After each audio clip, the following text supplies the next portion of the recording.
When you're juggling numerous commitments, sometimes you need a little extra boost to make dinner at home instead of going for takeout. These tips can get you started by helping you save time and cash cooking at home.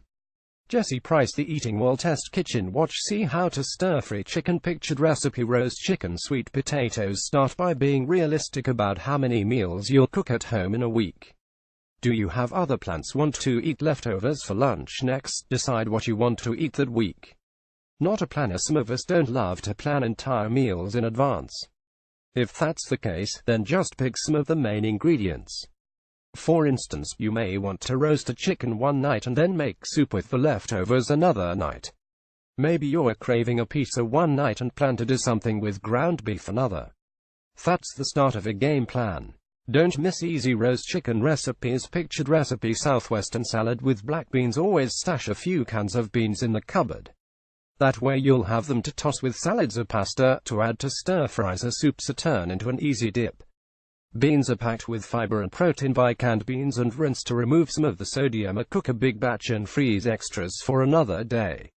Related quick budget-friendly suppers with canned beans. Pictured recipe: tortellini primavera. Keep frozen vegetables on hand for dinners when time is tight. Frozen vegetables generally are just as nutritious as fresh because they are usually picked at the peak of ripeness and then frozen to seal in the nutrients. Plus, they tend to be relatively inexpensive, especially when compared with the fresh counterparts out of season. Don't miss easy recipes for frozen fruit and vegetables. Pictured recipe: cassoulet. Try doubling recipes to get ahead on cooking and have a dinner or lunch ready for later. Added bonus: this helps to use up extra ingredients that you may have bought specially for that recipe. A bunch of herbs, for instance. Recipes that freeze well, such as stews and casseroles, are great ones to double. Also consider cooking an extra chicken or more meat than you need. The leftovers are tasty in soups, salads, quesadillas, or hash later in the week. Pictured recipe: chopped chef's salad. When you're making dinner, think about what you're going to eat for lunch tomorrow.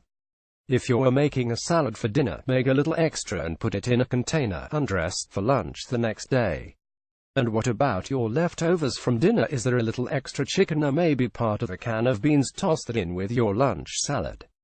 Packing lunch at night saves the stress of scrambling during the morning rush. It is also a great way to make sure you are not wasting any leftovers, and to help you eat healthy and save money throughout the day.